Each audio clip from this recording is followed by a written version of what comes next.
So to begin, we're going to start with our tools. I have flush cutters. These are stepped flat nose pliers from Rio Grande. Links for everything will be down in the video description below. Bent nose pliers, stepped mandrel pliers, and round nose pliers. I also have 28 and 16 gauge wire from parawire.com. This is a really high quality copper core, but they also have a really nice silver filled, which is much more affordable than just solid sterling silver, but you can oxidize it and it has the same look and feel and behaves very similarly. So they have really great products too. I use it in all of my wire wrapping. You could also use a 26 gauge or even an 18 gauge, but I really like the balance and feel of the thicknesses of these wire. So these are two examples. This piece here was made with a purchased component that I enameled with. Plaid has a product, their Mod Podge indoor outdoor. I really like that for just painting a light layer over all of my work, especially on the back sides to keep it from turning your skin green. And then here we have an example that was made with one of our laser cut pieces.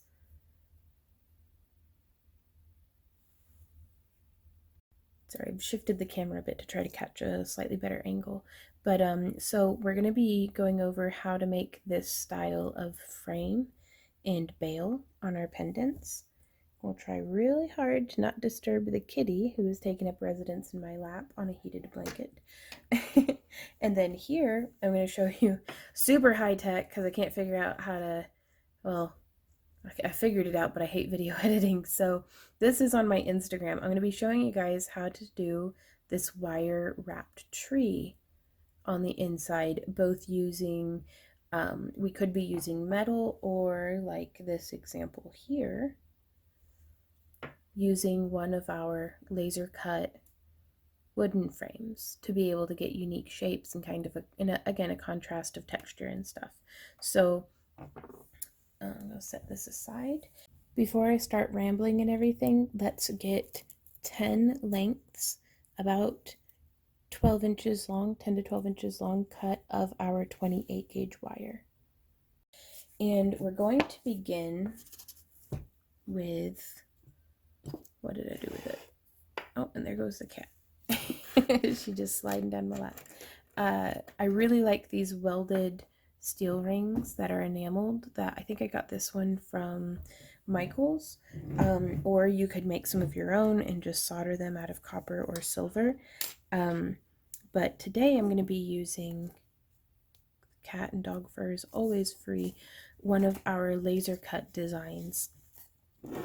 That this one in particular is actually going out at the time of recording in next month's craft along kits and up on our Etsy shop and stuff, but depending on where you are in time when you're watching this, we do have the SVG files for this design that I made in Inkscape for you to be able to use with a laser cutter or with a Cricut, or even you could, hopefully we'll still have them for sale, so be sure to check out our Etsy shop for these. So I'm gonna be just peeling it off here. I like to use the masking tape that these cutouts come on to keep all these little wooden bits from getting lost. And I still have a tendency to lose them. But for this piece, I'm going to be using this cutout, which I have an example here of just putting some resin. I stick it onto some fresh masking tape. That way the tack is very, at its strongest, and just use a two-part epoxy. I really like the Brilliant resin from Little Windows, but also you can use Art and Glow is a really good one. I actually have the Art and Glow pigments in here, so it glows in the dark. But you could fill them in, but for this one, I'm going to leave it empty. And just examples of different things that you could do with this frame. Here I had set it onto fresh masking tape and then set all our little odd wooden pieces in, and then filled in around that with more of that same batch of resin. And I really liked how that came out. And you could wire wrap this, you could drill little holes up on each side. We'll do future tutorials on this one if you guys are interested in that.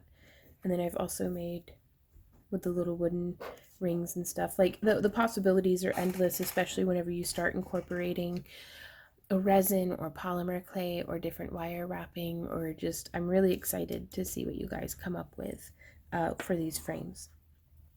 Which, by the way, stay tuned until the end of the tutorial to see some of the work of our very generous and talented patrons, so that maybe you can be inspired by their work as well. So, but yeah, just using these two components, and the techniques and everything are the same even if you're using just a metal ring or just or a pre-made component. So that being said, let's go ahead and get started. I actually ended up cutting 12 lengths. I do recommend at least 10, even for a smaller piece like this, because you can always kind of decide to weed out a few extra wires, but the larger your piece, the more wires I do recommend. Also, for what I'm doing, cutting 12-inch long segments, we're going to have a lot of extra. So again, just size it kind of accordingly. 12 inches even for a piece this big, which is about an inch and a half in diameter. 12 inches, I still had about this much to trim off on each side. I think that's a fair amount for, being able to still have something to grip to, and to just, a pair of wires affordable enough that I don't feel like I'm breaking the bank by trimming off, an inch or two of extra from each tip of the tree branches. So I'm just getting them all bunched together like this, all the wires, and I want to find roughly the middle. And now I'm going to bring this through. It's kind of difficult sometimes to get all of the ends bunched together, but it can get fiddly. Don't hesitate to tape with some masking tape if it's getting really fiddly. And now I'm just coming around, not being particular at all about making sure that the wires aren't crossing or anything like that. You could. It's your pendant. You do what makes you happy. So, but I like kind of a little bit of a wild, messy look. And so I've only done one full wraparound with the wires coming back up this way. And now I'm going to kind of off to the back side, twist these together. So 1, 2. Yeah, this is going to be a very leafy tree for, I'm actually just coming down and rocking my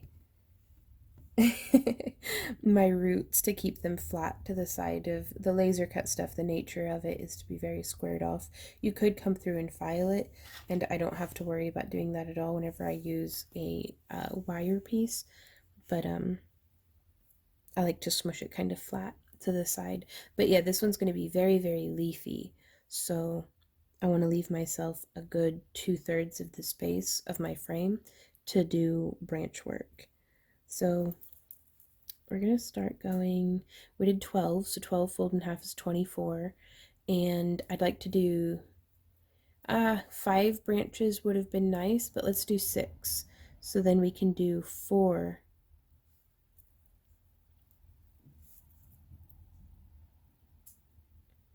in each little segment. So I'm just counting out 1, 2, 3, 4, 1, 2, 3, 4, 1, 2, 3. And on these ones, I am kind of trying to grab them from side by side where they're coming up off of the trunk. Maybe if we zoom in, this might be helpful. I'm going to try my best to stay into frame, but I am only human, so bear with me. 1, 2, 3, 4. But yeah, as an example, I think it gives a much tidier look to grab the wires from side by side, as opposed to having, one wire come from down here. Oof, my fingers just aren't working the way I want them to today. And you know, really, that's not the end of the world. But sometimes stuff will get crossed weird and it looks funny. So keep an eye out for that. Um, so I am going to have this split into 3 first. So we're going to have like the side branch, and the top branch. And you could be however specific or whatnot as you like. So I'm just going to do, let's do 1, 2 twists of each segment. So I'm coming in and there's 1, 2. I actually think I'm going to do a third on this one just to bring it up a little higher. And 1, 2. I also do enjoy twisting the same direction on all of my wires. I don't know if that's personal taste, but experiment for yourself and see what you like. And now, also, so I make sure, there you go, wandering out of frame, to make sure that I don't skip anything, I do like to kind of start on one side of the tree and work my way around. But sometimes I find that gets me stuck into a rut of like patterning. I don't know. So again, try it every single different which way. And I'm just coming through doing 2 twists on each segment and then kind of pulling the branches off. I like to get them divided to get a solid twist. And then 1, 2. Oh, I think I'm going to do that one for a third time. Follow your heart. Then 1. My eyesight's not quite what it used to be either, so I'm actually trying to use the camera as a magnifier so I can see what's happening. But then that throws off my eye-hand coordination. 1, 2. Modern problems require modern solutions. And splitting these off again. And 1, 2. And so now you can kind of see a little bit of branching taking shape. Nothing like life-changing just yet, but we'll get there. Getting all this stuff separated. Now also, I'm thinking I may have liked to have branched off instead of having it all split from here. If I had just branched off one segment and then another segment, and then let's see if we can't do that. And just had another set of branching coming off just a little bit higher on our center trunk. So to do that, I've just undone the twist on those 2, and now I'm just going to add a twist up here. Yeah, I like that. It kind of spaces things out a little bit more, fills in that empty spot, which, again, use your own discretion to decide for yourself what you're going to like. And sometimes you don't know what you're going to like until you've tried it and you're like, oh no. Or, oh yeah.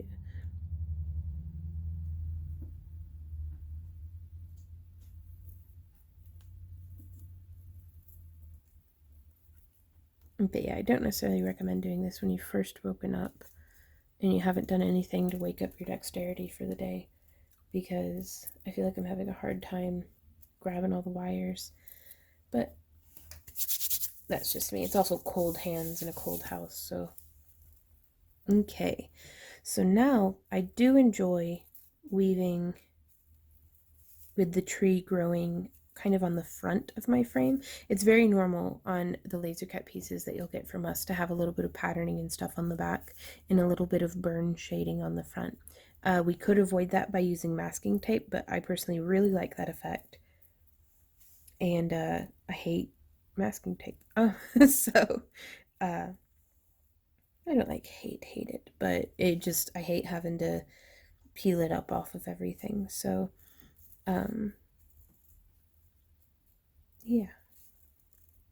Now also you could paint or stain or dye or use colored pencils or pastels, or you could tint this to suit however you like. You could use a little bit of mica powder to make it pearlescent looking or make it look like silver, so long as you seal it with something, because those powders will rub off. Okay, So now, instead of starting at one side, I'm going to start in the top center. So again, I think I'm going to, let's consider our options here. We could branch off like that, and now take these two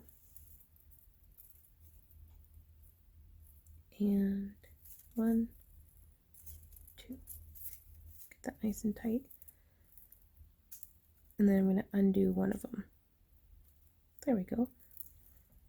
And so now from here, I'm coming through, if you can see, normally I'd be doing my wrapping on the outside, like if this is the center, but for these first two, I do like to keep them separate from each other, make a little bit of space by doing, let's do 3 or 4 rotations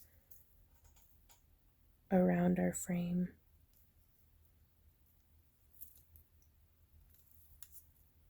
Just here on the inside, and that'll make a nice little bit of space. I think I'm just going to do 3.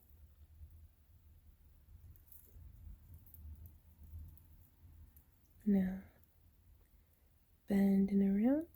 But yeah, I do prefer to have just a little bit more wire than what I think I would need, than to end up not having enough. And I do not snip my wires yet because there's going to be a step where we're using our pliers to twist and modify, like kind of shape the branches of the tree. And I like to have a little bit of wire hanging off the ends here, or a lot, doesn't matter, to give us some wiggle room to make sure that I don't like slip a branch off. Hopefully that'll make more sense as we get there. So now I've done those two. I guess maybe I'll just keep doing it on that side to make space. So there's one.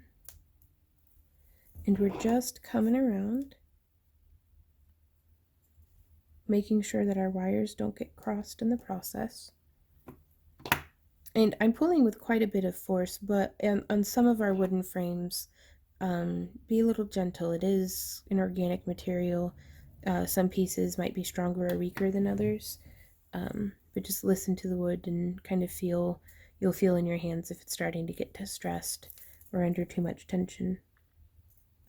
Okay, so now I'm going to come in and twist these guys. Bonk, bonk, just making a little bit more of a solid branch.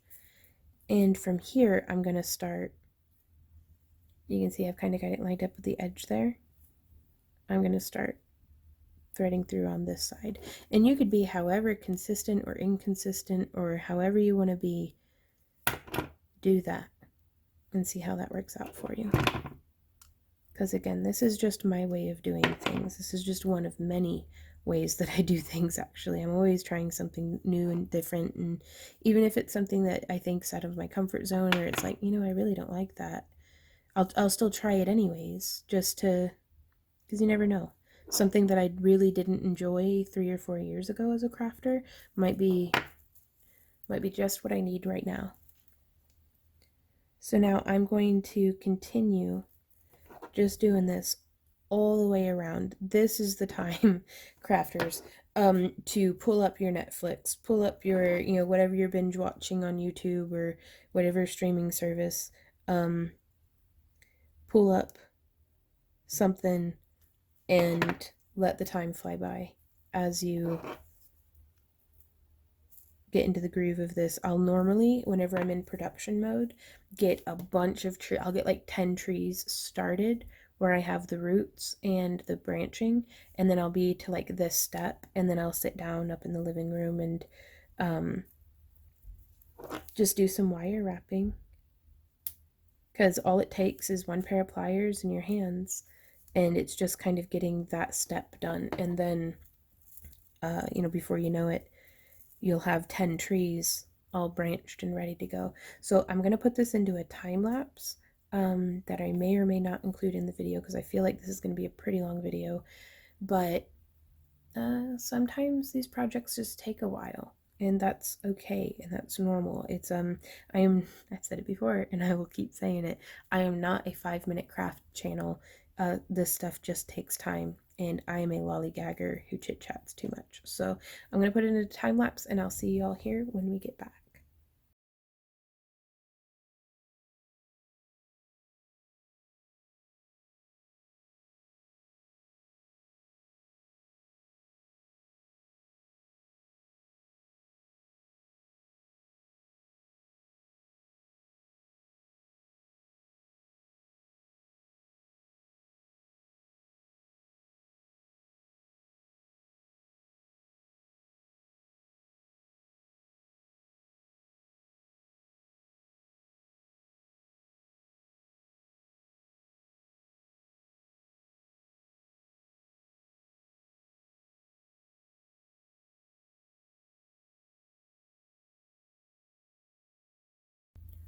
So that took around 15 minutes of just one wire at a time going through. I had one wire break on me. Where'd it go? After like 2 rotations, and that bummed me out, but it's okay. Hey, puppy. Yeah, right there. I had one of the wires break on me. Fortunately, it was after 2 rotations, and I'm like, okay, I can tolerate that. As opposed to it being after just one, in which case I'd have been like, ooh, because I don't really see that holding on very well. If we have just the one wraparound.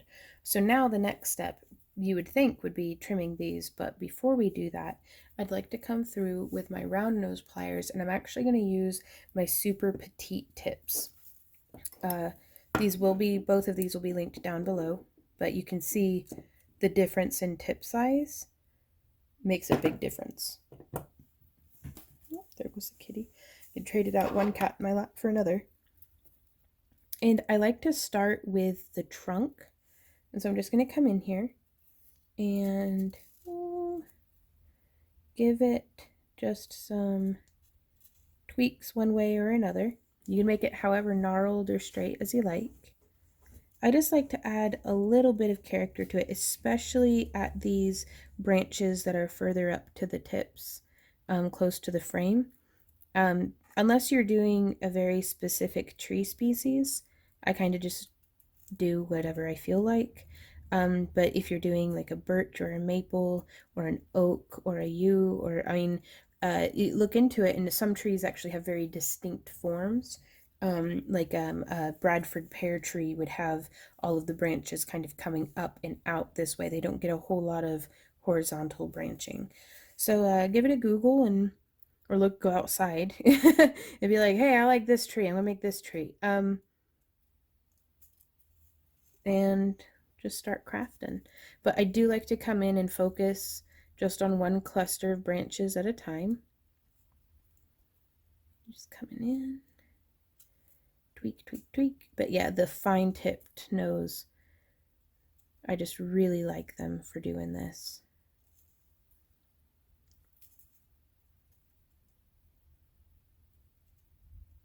I'm just gonna keep bending and twisting, and I'm not doing anything like super extreme.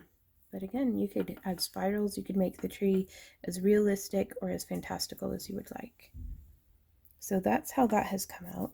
Now I'm going to start on one side and focus one wire at a time. I like to give it a bend down and then lift it just a bit, and I'm going to come in and snip, and then come in with our bent nose pliers and smush, because I really want to get that embedded down into the wood. Now, on some pieces in the past, I'd gone through and just like snipped everything all at once, and I just feel like I'm not getting as good of a smush on individual pieces as what I do whenever I come through and do it just one at a time. So it takes up a little bit more time, but I feel like that's worth it. And I like to snip, especially on these frames, a little more in the middle. We can actually do, these two are brothers, they're side by side, so we'll go ahead and snip them together because I'm not going to lose my place.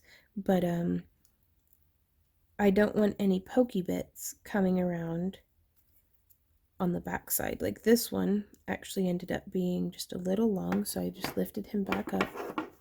And I'm going to snip it just a bit shorter, but this is going to be presumably coming into contact with skin or a knitted shirt or anything like that. So the less little snaggy bits that we have, the better. And they'll be hidden by and locked down by our outer frame that we're going to be doing. You can see these were both cut from 3mm birch. So they're the same thickness, and you can see how nice and thick that 16 gauge wire is on the side. And so we're just coming through.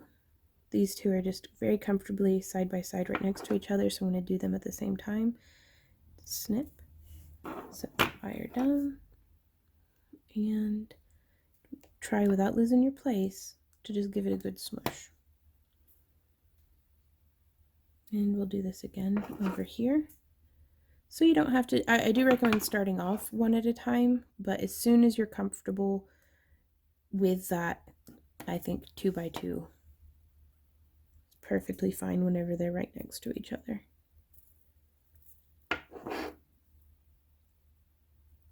But just the being attentive and mindful, that's always going to come across in your work. Your quality is effort's never wasted when it's on quality.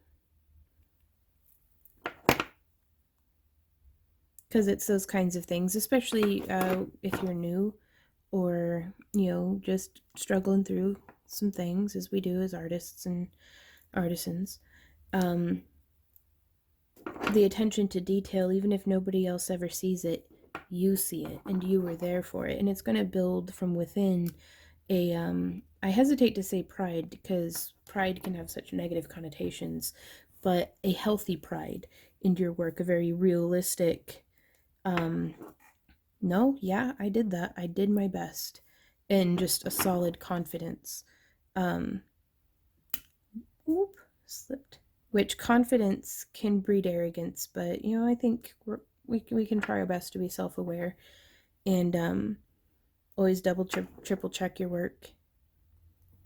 And I hear a chicken squawking out in the backyard. I think she's excited to have laid an egg. Or the neighbor's cat has gotten into the yard and is terrorizing them again. One or the other.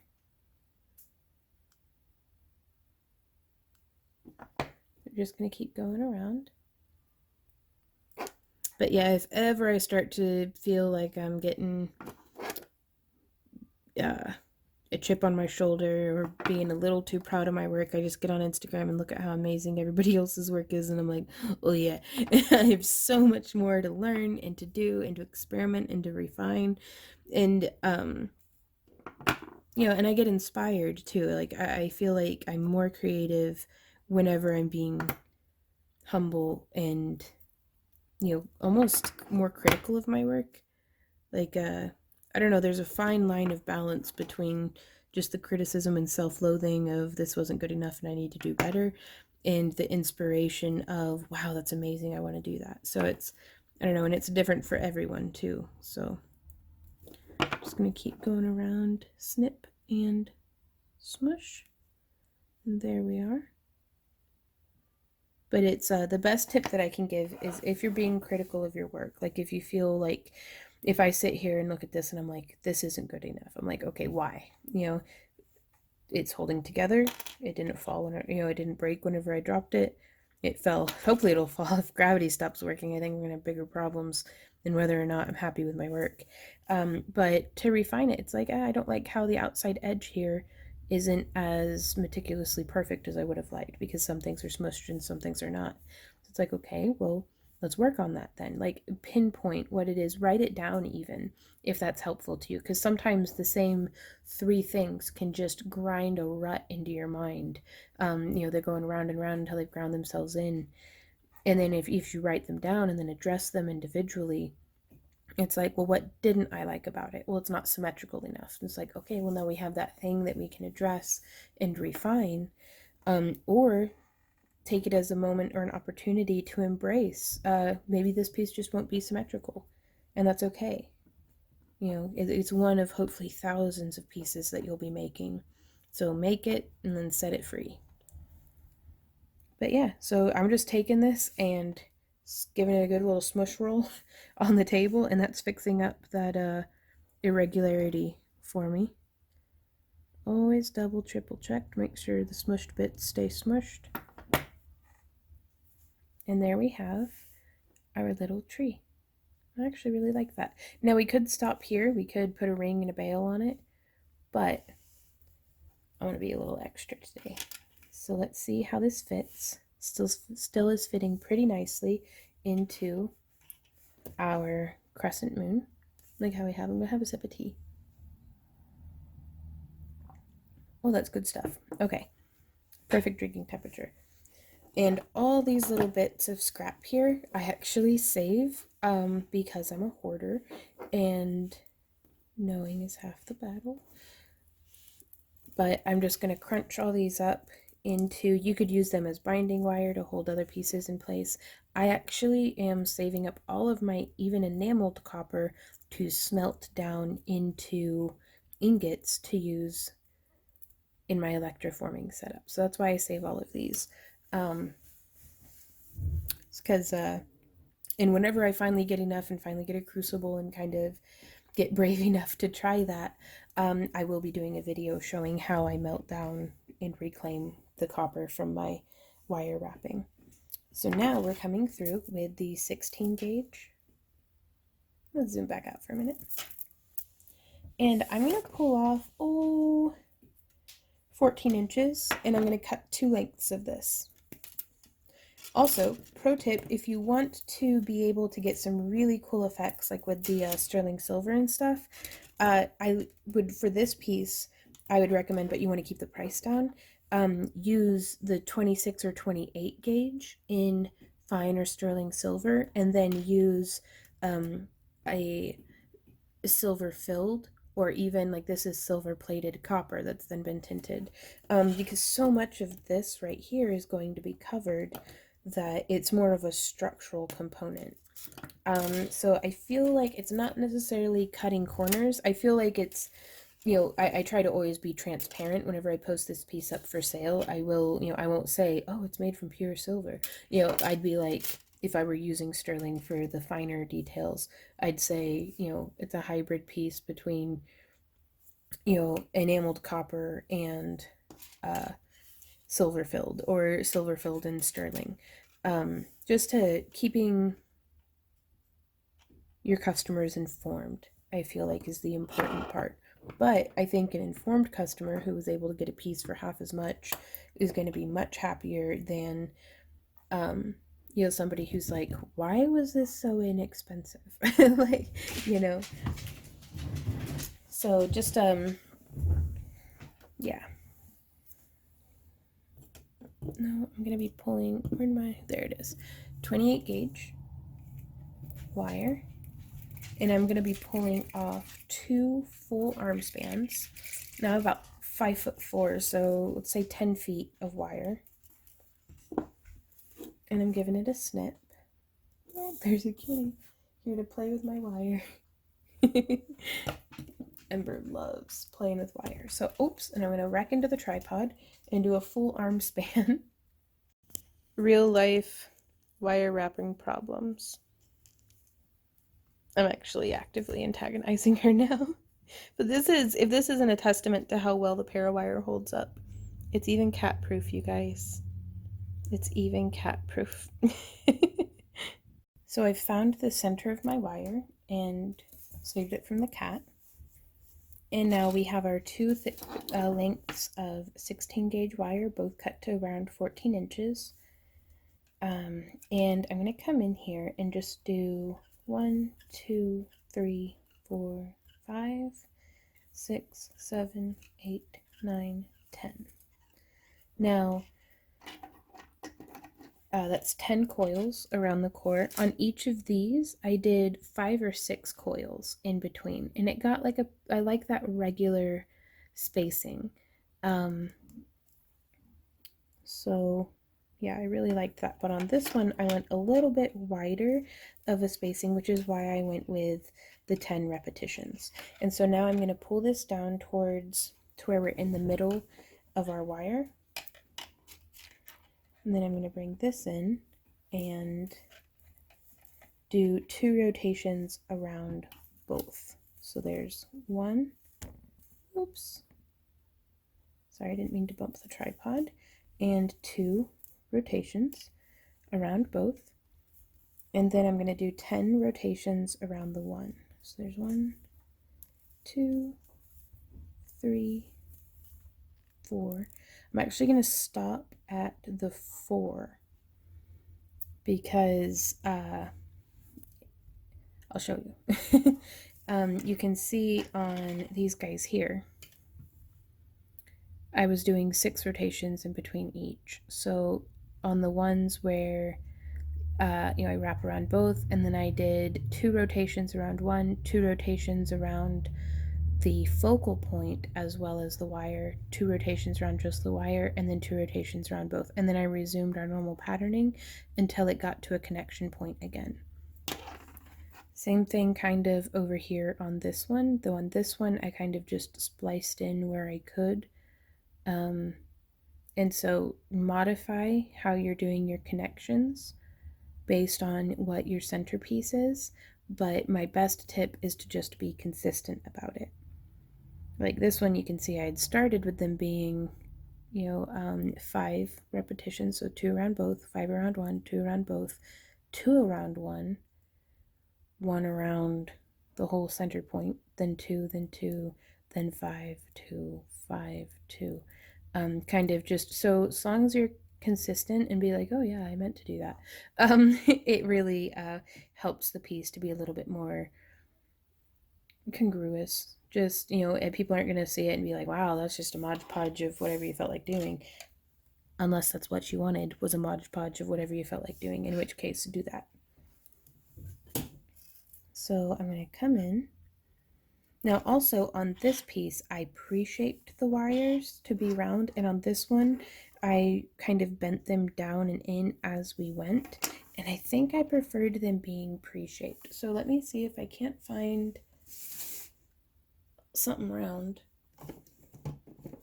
I'm going to use this bottle cap. So just find something that's roughly the same diameter as what you're using. Doesn't have to be, but it can be helpful. I'm going to get these wires out of the way, and I'm just going to shape this one first, the innermost wire. You can kind of see, and I'm just bringing the sides up. Just bringing that up and around. And then while we're here, before we get, I probably should have done this before we started our weaving. And I'm just doing it just the same with the other one. I'm not worried about keeping them stacked or anything.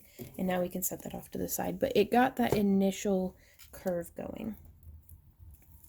Pulling one side of the wire just off to the side so it's a little bit more out of the way. And so now we can open this up some. And it just keeps little random bends from happening as much. Like, this isn't as perfectly curved as I would have liked, but meh. We'll wing it and see how it goes. So we did right here now, where we are, is where our centermost point is going to be. So setting that down, picking up our wooden piece, and bringing our wire through the center.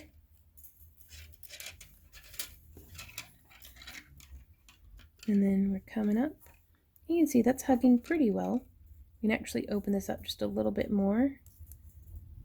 Straighten it out just a bit. That way we can bring it down fresh to the curve of our wood component. So again, don't be afraid to correct or reposition. Yeah, I like that much better. Okay, so now I'm going to wrap this. Oops, getting all sorts of tangled up. There we go. So there's one. And then instead of finding the tip, I just do a little bit of a bend, push it through, and then come all the way around. And then there is our second being mindful to not get snagged on all the other wires. That can be kind of the hard part sometimes. It's not a race. Be patient with yourself. Don't be afraid to set it down and come back to it later. Also, just a little tip, if your wires are getting all kinds of crossed down here at the bottom, come up to your main piece and just do a little bend in opposite directions, very slight.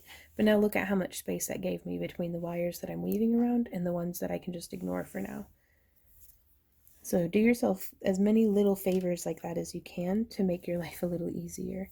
So we did 4 and then 2, so we're doing another 1, 2, 3, 4. If my public education serves me, that should be 10. And now I'm going to do 2 around 2 around both of our base wires. There's 1 and 2. And I like to give everything good smushes to kind of keep it in place and going where it needs to be, because I'd rather deal with it now than, a couple of centimeters from now whenever it's like, oh man, that was a mess. So we're doing 1, 2, 3, 4, 5, 6, 7, and I just bring around and then I press down. So 8, sure, 9, 10. Another pro tip is, if you're like me and going increasingly blind, you can zoom in and now we can count 1, 2, 3. I'm actually going to use the tip of my wire as a pointer, and I'm just using the camera as a magnifying. So it's 1, 2, 3, 4, 5, 6, 7, 8, 9, 10. Yep, cool. That makes me so happy to be able to do that. Not quite microscope, but it helps. So now we're going to do the 2 rotations. I'm actually going to zoom back in for you guys just to try to be helpful. I'm going to scooch that out of the way so hopefully the camera will focus. So there's 2 around 1, and there's 2 around 2, and smoosh. Now the main thing here is you want to make sure that you're not crossing your wire back over where you had come from, unless you're doing it and you're being consistent and it's intentional. But for this weave right now, I want them stacked very tidy side by side to each other. But that's just me. So now we're going to do another 10. So there's 1, 2, 3, 4, 5, 6, 7, 8, 9, 10. And it also right here, this is why I usually recommend to folks to get your foundation techniques of coiling, because you can't always use a thingamajig or a drill or spin it over your head. Sometimes you're just gonna have to do every single coil like full attention, and that's okay. I like how mind consuming some of these projects can be. So now I'm going to do that again, because we need to work our way all the way around, and I'm not going to be doing this in such excruciating detail the whole pendant. I'm going to get you to here and show you how we do that attachment point, and then I'm going to put it into hyper time lapse, and that can condense like 15 minutes of work down into 2 minutes. So hopefully that'll be helpful to you guys. But I wanted to make sure I'm going into extreme detail now. That way, y'all be able to kind of carry on. And I've lost count again because I wasn't counting, I was talking. So let's see. I can't count. Where my thing at? There it is. Okay.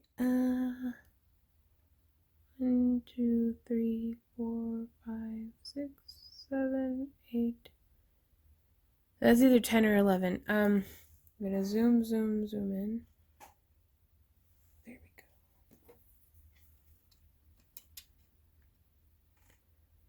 So we have, so yeah, there's one there. 1, 2, 3, 6. Yeah, that was 11. Okay, so I'm gonna take one off just by pulling it out. I like to get in there with my thumbnail and straighten it just a bit. And then I'm gonna go 1 and 2. And now let's do 4. I'm going to stay zoomed like this. It's going to be kind of difficult, but I think it'll be worth it. There's 2. There's 3. I really need to get better at doing my nails. There's 4, but I had painted them and then haven't really cleaned up the edges yet. There's 5. Oh wait, are we doing that? What are we doing?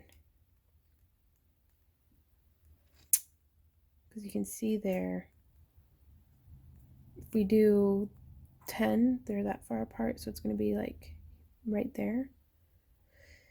So we're not going to be able to have it be exactly the same how it is here in the middle, but that's fine because however we do it on this side, we can just be sure to replicate on the other side, and then it'll be like we did it on purpose. What number was that? So that's 6, 7, 8, 9, 10. And then we're going to go 1 and 2.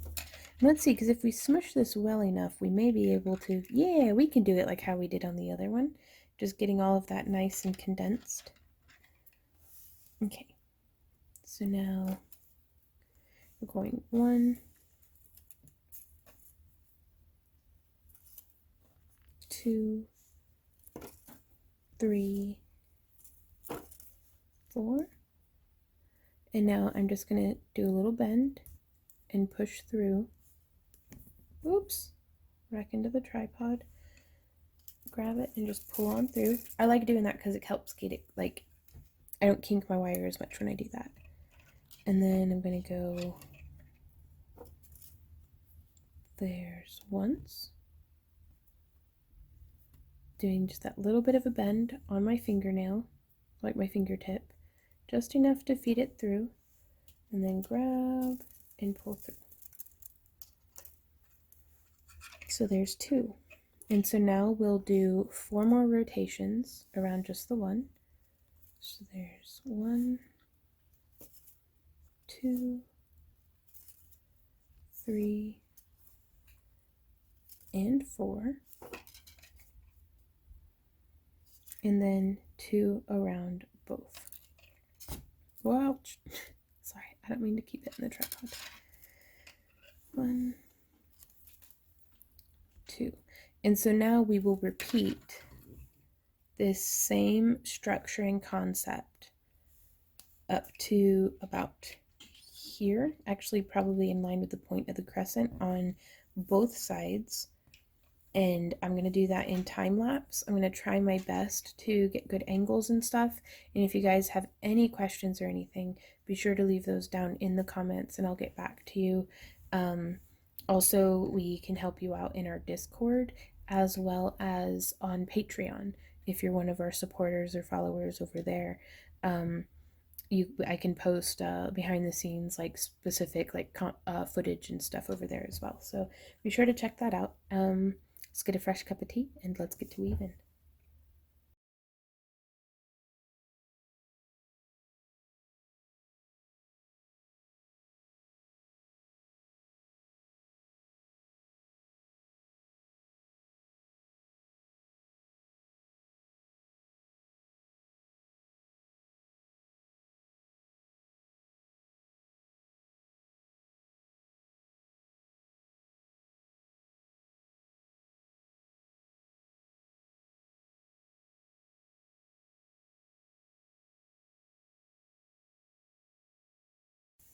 So we've come around and I was able to maintain our patterning until we got to the last hole on each side, and then I just did the 2 around both, 1 around one, then 2 around there, and then resumed with 7, then 2, then 10, then 2, then 10, then 2, then 10.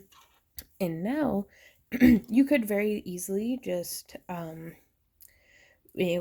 bind this off, make some loops, and have this be your focal point, and like chain connecting to each side here and here, or any other variety of ideas. I'm going to try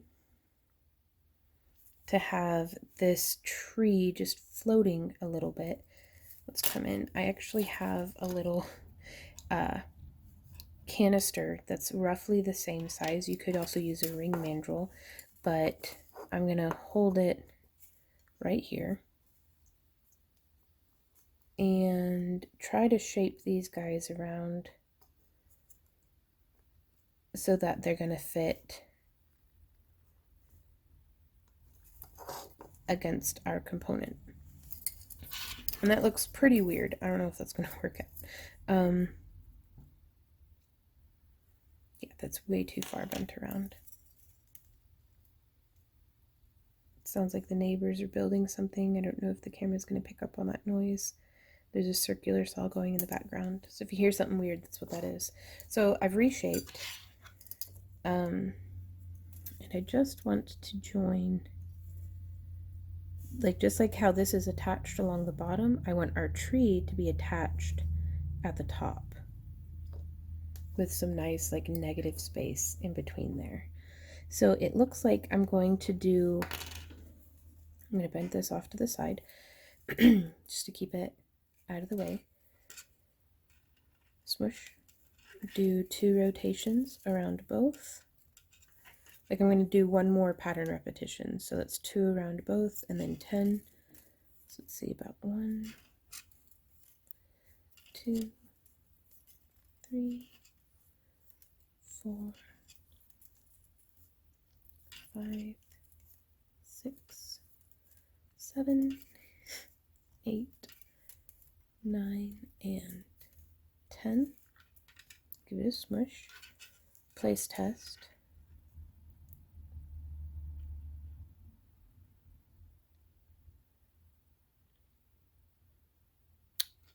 Yeah, I think that's going to do us. Okay, so we're going to do 2 around both. And now we're going to be doing like one of these patterns, repetition.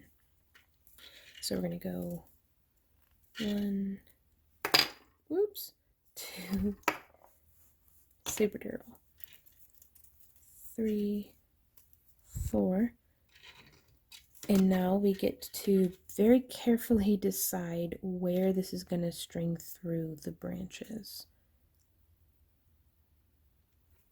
And it's upside down. So,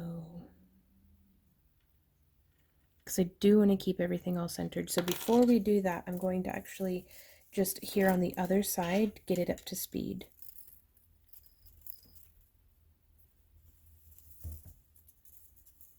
So there's 1 and 2.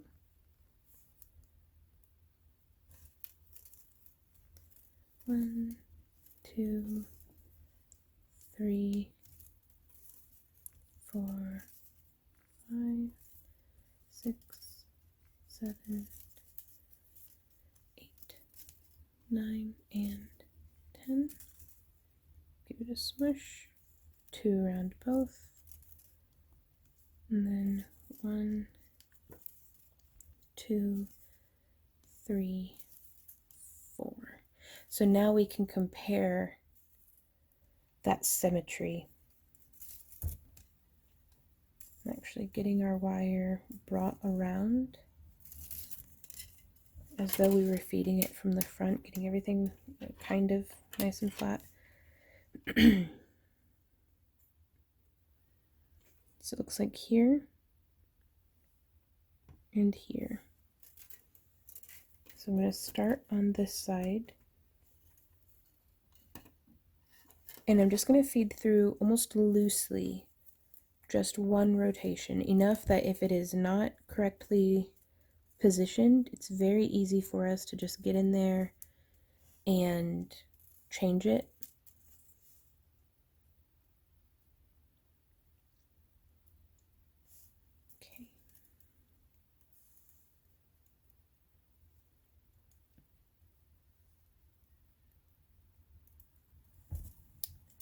This is coming off almost the wrong angle. Okay, so I'm making it open up on the back side, like almost undoing half of that rotation. That way I can actually feed the wire through where I want it to go, right here, without making a kink in the wire. So you can kind of see now how that just settles right on and in. And I think that's looking nice, so I'm going to wrap around and go through a second time. Now here we don't have to be as particular about the wire going directly next to the one that was just positioned because it's so mixed up in with the tree wires that we just don't have to worry about it. Okay, so there's 1, 2, and then 1. Having a hard time getting them to scooch down all the way, so I'm just opening that up. 1, 2, 3, and 4. Then we can just relax it back down. So there's one side. Let's do the other. Really trying to just baby step simultaneously on each side. So bringing this around. Now it is right here. Let's zoom in a bit. That I don't want the wires crossing back here where they're going to be highly visible on the wire base. It's in here that I'm not too worried about where they place.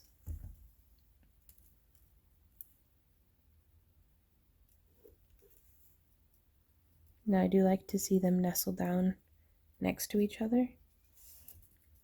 So that was 1 and 2. Opening that up just a bit so that we can fit our wire in. Then maybe a hair more because I like it snug.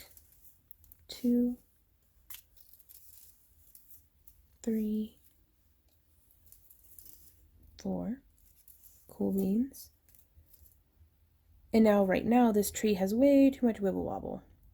So we will help stabilize that by repeating our motif as we go across the top here. So I'm going to bend this one just a little bit out of the way. And then I'm going to do 1, 2 around both. 1, 2, 3, 4. Now bringing it like the first half of the next one. I'm going to go in through here. So there's 1.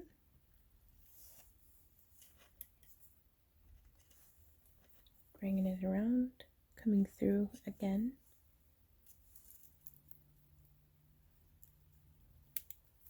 There's 2. So now we're going to be hitting that 1, 2, 3, 4. And I do feel like that was a little more spacious than maybe I wanted, but it's turning out to be just fine. And already there's still wibble wobble, but not quite as much as what there had been. And I'm going to repeat this 1 more time, I think. So it's 2 around both. 1, 2, 4 around 1. 1, 2, 3, 4. Bringing it up, coming around. Ooh, where do I want to feed this one through at? I think in between those 2 branches will be just fine.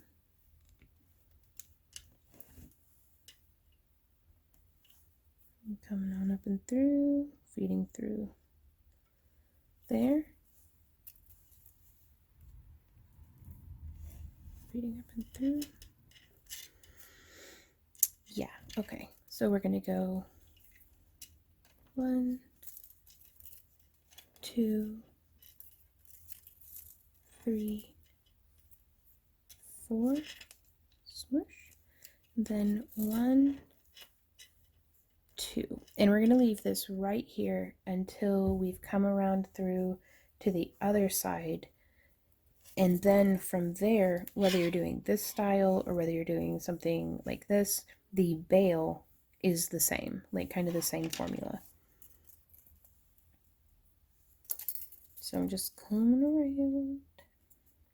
Really like how that's looking though. That makes me pretty happy. And we can actually, if we want it centered up a little bit more, we can just move the trunk over. So it gave us some wiggle room there. That's nice. 1, 2. And in today's episode of Craft Along with Vaughn, we get to count to 10 over and over and over again. 3, 4, 5.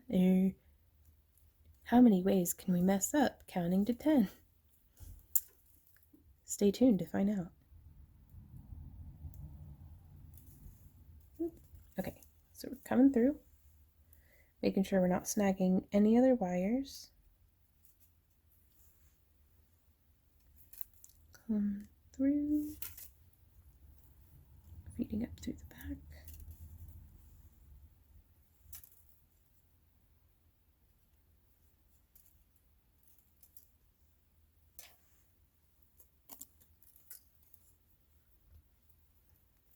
Then 1, 2, 3, 4. And I like it how it's kind of egg shaped. I don't know. I didn't anticipate that. I was hoping for something a little bit more perfectly circular, but I kind of really like this. 1, 2, 3, 4. And if you're ever checking your symmetry, just find your last definite symmetrical point and count 1, 2, 3, 4, 5, 6, 7 is what we're at. 1, 2, 3, 4, 5, 6, 7, 8. Cool. So that's just a nice way to check in and let us know how it's going. Feeding through between those branches. I know this doesn't have anything to do with anything, but I've been doing a lot of research about mounted archery, and I'm getting super excited about it because at the time of recording, Randy and I are about to celebrate our 15-year anniversary, and his present to me is horseback riding lessons. And I'm super duper crazy excited about that. And it's going to be really nice to kind of get back into archery and just, I don't know, like I'm excited to see where the next 15 years of us supporting each other in our dreams is going to take us. So 2, 3. Nope, that was 2. This is 3, and that's 4. And so 1 and 2. So now we're at the same point on each side. Really sorry if I wandered out of frame on that. And I'm going to just take this and bend up. Yeah, bend up. There we go. And we can smush to try to keep these sides looking like they're the same. We do have an option here, like on this piece, you can see I added a little Swarovski crystal element in between the two. I don't think I'm going to do that on this one, but the option is always, always there. And I'm just bringing these guys. So yeah, again, regardless of how we did the frame, if you're using 4 base wires or 2 base wires that become 4 up here for the bail, this is a way that I really like to do the bail. So I'm just getting that twist started. And before we get too far, I'm actually going to do 5 rotations. 1, 2, 3, 4, 5 to stabilize this on each side. So here we come. There's 1, 2, 3, 4, 5. And if you don't want as much wiggle there on your tree, you could actually connect with wire or beads to the moon, but I think this will be just fine. And if not, I'll let you guys know, and you'll know to do yours differently. That's the great part about this, is if something about what I made, you're like, I want to do it that way, then do it your way. Like, that's, please. So just twisting. There's 1, 2, 3, 4. I'm trying to grab in the same spot each time to maintain the same tension. I've lost count. There, we're just gonna keep going for days. Go until your hands hurt or you run out of wire, whichever happens first. So this isn't perfect. You can see there's a little bit, my tension got a little bit off up here, but it's far enough back, I think it'll be fine. So now from here, we're going to keep that like that. And we are going to spin this over our head or do however we like to get it to be coiled the way that we want it to be. So I'm actually going to bend this off. I'm going to bend these up, grab this here, and just go. I'm going to zoom back out so that you can see kind of what it is that I'm doing. And you can see it's doing a little wider than I wanted, so I just smoosh it down and then cinch. Because as I get further out from our join, that will become a little tighter.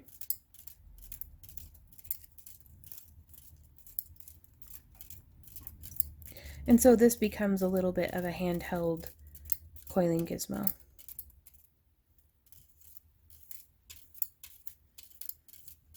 Just coiling that on down. There we go. And smush. And get to our loose end and cinch down. And now let's do that same thing on the other side. I'm going to bring this up. I'm going to bring this down because I want the rest of our wire wrapping piece to be out of the way. And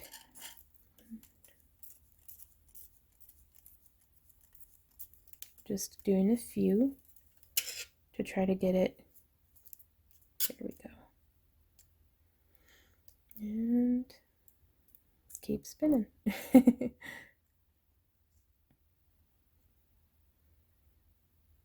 And I'm holding quite firmly, and this is guiding the wire into place, and I can actually feel with my fingers more than what I could see that the wire is not crossing over. You can see it's a little hard on my fingers, but that's okay. It's wire wrapping. Nobody does this because it feels good on our hands, I don't think. If you're one of the lucky few that you're like, oh yeah, it's like yoga for my hands, leave a comment down below. I'd love to hear about your experience. Okay, so these are not perfectly symmetrical, so I'm actually, while they're in this position, I'm just going to separate our wire right there like that, and then come in with our wire snips that are quite dull on the tip. Sharper would be nicer. And now I'm just going to come around and tidy up that rough end.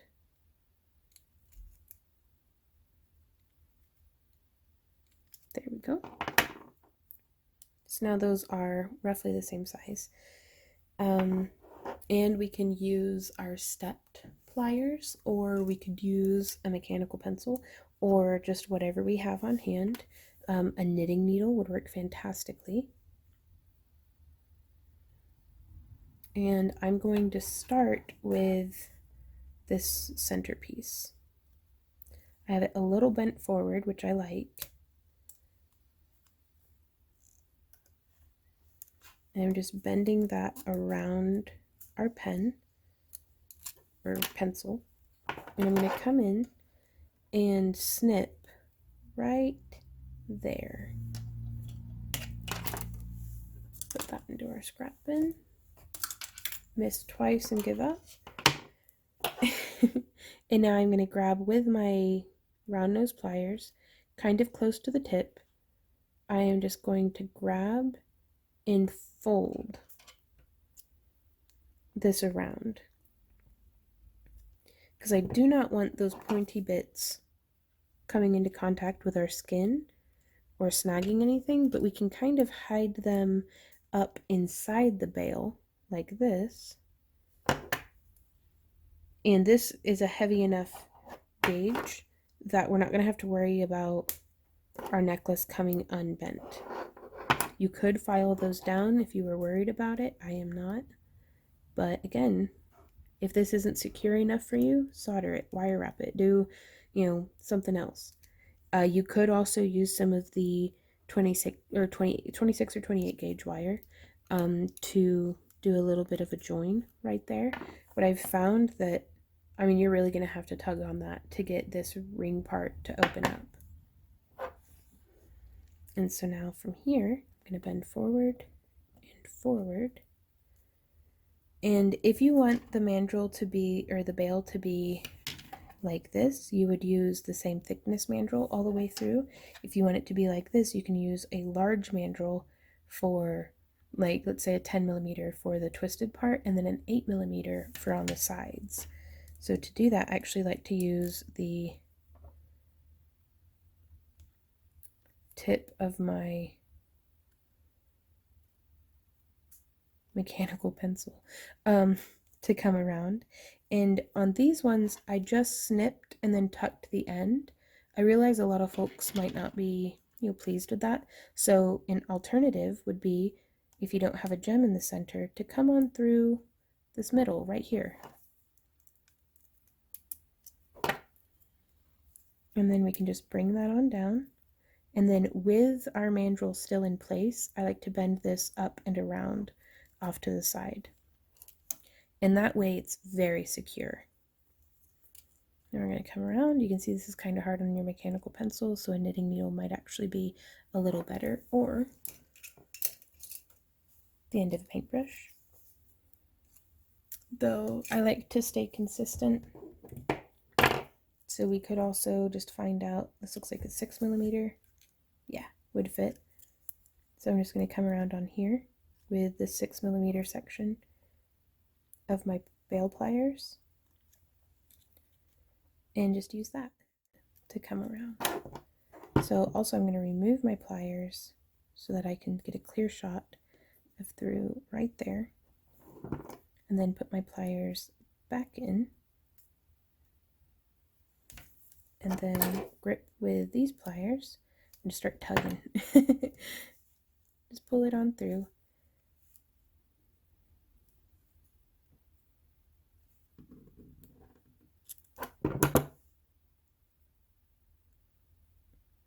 And then we're just going to bend this around to the back, same as before. And you can see that tightened that down pretty nicely. If we need to cinch the other side down, I just open that up and then cinch that down as well. We could also get in here and pull that up a bit, being real careful. We don't want to like mar anything. It's coming around. I think I'm going to do 2 little spirals just on the back side, because why not? It's been a minute since I did a spiral in this piece. So I'm going to snip there and kind of come off to the other side and snip there. So now I'm going to come in with my round nose pliers as close to the tip of the wire and as close to the tip of the wires as I can. Or pliers. Wires. And just start making some little secret spirals on the back side here. And you could put these fairly well on the front as well. And also this piece could just be reversible. Everything is reversible if you put it on backwards. So, true story. So just coming around. Oops. Just jumped out of my hand there. And then we can come in and grip and cinch that little spiral in. And there we have. I'm going to separate the bail out just a little bit more. This isn't exactly symmetrical to the other side either, but I think we're just going to have to deal.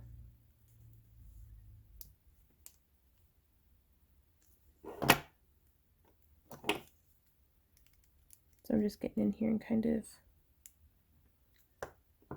positioning that just a bit. I'm going to grip it and then smush that down. Cool. Okay, that'll do. But yeah, just do some tweaking and get it however you like. It's a little hunched on the shoulder here for my taste, but I think I like it okay. We can come through now and smush. I don't recommend smushing on the wood because metal is stronger than wood typically, and it will cut into the wood. But just to tighten things up, just to snug there on the sides, kind of go on top of your spirals and stuff. But yeah, I think that's a pretty neat little thing. The shoulders, again, a little messy for what I would like, but that is okay.